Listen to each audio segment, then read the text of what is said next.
ہونا چاہیے. اب ڈپریشن سے بچنے کے لیے کیا کریں؟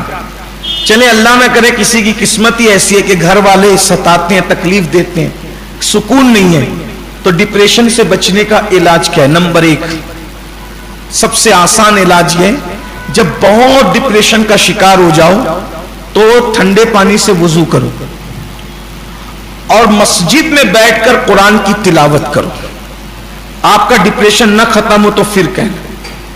نمبر 2 ڈپریشن کے لیے خاص ایک وظیفہ جو معراج میں حضرت ابراہیم علیہ السلام نے حضور علیہ السلام کو پیش کیا تھا امت محمدیہ کے لیے. فرمایا جو 100 مرتبہ لا حول ولا قوت الا باللہ العلی العظیم پڑھے گا اللہ اس کے سارے غموں کو دور فرما دے گا. میرے ایک عزیز دوست بہت بڑے خطیب ہیں، انہوں نے کہا امین بھائی یار لوگ بہت ستا رہے ہیں جب سے میں بڑا مقرر بن گیا ہوں اور سکون نہیں ہے، تکلیف بہت ہے، کیا کروں؟ میں نے کہا ایک وظیفہ دیتا ہوں، پڑھ کے دیکھو. چند دن انہوں نے پڑھا، کہا بھائی اس کا بہت زبردست اثر ہے، کوئی کتنا بھی بھونکتا ہے مجھ پہ اثر ہی نہیں پڑتا ہے. میں نے کہا یہی تو بات ہے. لاہور شریف سے جب شیطان بھاگ جاتا ہے تو لاہور شریف سے پھر کیا کیا نہیں بھاگ سکتا. کوئی پڑھے تو صحیح. تو یہ دوسرا علاج ڈپریشن کا. تیسرا علاج یہ ہے ڈپریشن کا، اچھے دوستوں کے ساتھ رہیں، زندہ دل دوستوں جو واقعی دوست ہوں. چائے پانی پارٹی کھانے پینے والے لفنگوں کے ساتھ کی بات نہیں کرتا، بلکہ جو واقعی دوستی نبھانا جانتے ہو. اور دوستی کا مطلب کیا؟ حضرت انس کہتے ہیں کندھے پہ رکھ کے دوست کہے چل تو چل پڑے، اگر پوچھا کہ کہاں، وہ دوست نہیں ہو سکتے.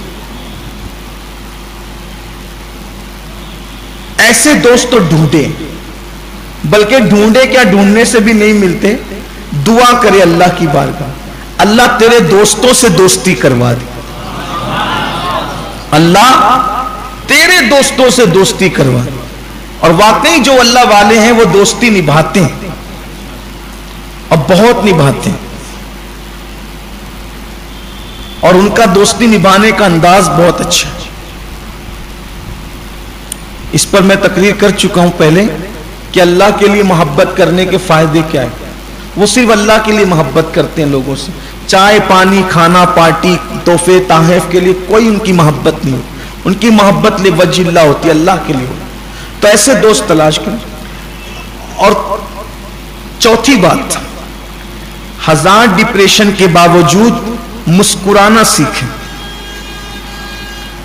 اگر آپ دیکھیں گے تو یہ بھی سنت ہے کہ حضور اکرم صلی اللہ علیہ وآلہ وسلم کو جتنا ستایا گیا، آقا علیہ السلام فرماتے ہیں جتنا مجھے ستایا گیا اتنا کسی کو ستایا نہیں گیا، مگر دیکھ لیں جتنا حضور مسکراتے تھے اتنا کوئی نہیں مسکرایا.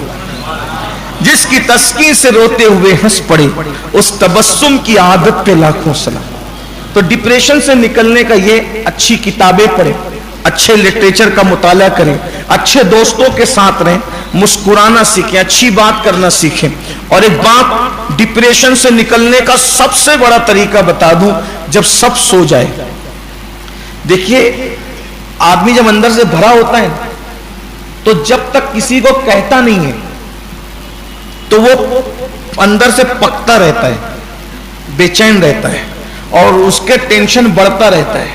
ڈپریشن کا سب سے مضبوط بہترین علاج جب سب سو جائے، سب لوگ سو جائیں، سناٹا ہو جائے، یعنی آدھی رات گزر جائے، تو اطمینان سے اچھے سے وضو کریں اور 2 رکعت نماز اس شان کے ساتھ پڑھیں کہ میرا کوئی نہیں ہے سوائے تیرے، اور تو ماں سے زیادہ باپ سے زیادہ سب سے زیادہ تو مجھے پیار کرتا ہے، کروڑوں ماؤں سے زیادہ تو پیار کرتے، تیرے پیاری کوئی انتہائی نہیں ہے. آج میں سب کی شکایت تجھ سے کروں گا. 2 رکعت نفل پڑھیں اور پھر خوب روئیں، اور اس تصور کے ساتھ کہ میں اس کو سنا رہا ہوں، وہ سن رہا، اور یقیناً سن رہا، اور وہی مسئلہ حل کرے گا، وہی فیصلہ کرے گا. اللہ کی عزت کی قسم 5 منٹ اگر آپ آنسو بہا لیں انشاءاللہ آپ کے پورے دل کا غبار دھل جائے. میرے بھائیوں اگر ہمارا کوئی سننے والا نہیں ہے تو ہمیں کوئی فکر کی ضرورت نہیں ہے. ہمارا سننے والا اللہ ہے، اور اس نے اعلان فرمایا ہے کون ہے جو بے قراروں کی فریاد کو سنے، کون ہے جو مضطربوں کی فریاد کو سنے، کون ہے جو اہل اضطراب کی فریاد کو سنے؟ اللہ کے سوا کوئی نہیں ہے، اس لیے اپنی فریاد اپنے اللہ کو سنانا سیکھیں۔ یہ بات میں کسی سے سنی سنائی نہیں کہہ رہا ہوں، یہ بات ہم نے اپنے بزرگوں کے قدموں میں بیٹھ کر کے سنی، اور سننے کے بعد ٹوٹے پھوٹے انداز میں اس پہ عمل کی کوشش بھی کی۔ اللہ کی قسم، اس کے عزت و جلال اور بزرگی کی قسم، جب اس کی بارگاہ میں چنا، یاد رکھنا مصیبت سے دوسروں کے پاس روگے تو لوگ تمہیں بزدل کہیں، اور جب مصیبتوں میں تم اپنے اللہ کے پاس روگے تو اللہ تبارک و تعالی مسائل کی حل کی راہیں پر، مصیبت بڑی نہیں، اللہ بڑا ہے۔ تو اس لیے ڈپریشن سے نکلنے کے لاہور شریف، وضو، تلاوت قرآن، اچھے دوست، اچھا لٹریچر، اور یہ سب کچھ میسر نہ ہو تو پھر رات کی تنہائیوں میں اللہ کی بارگاہ میں رونا اور گڑ گڑانا سیکھیں۔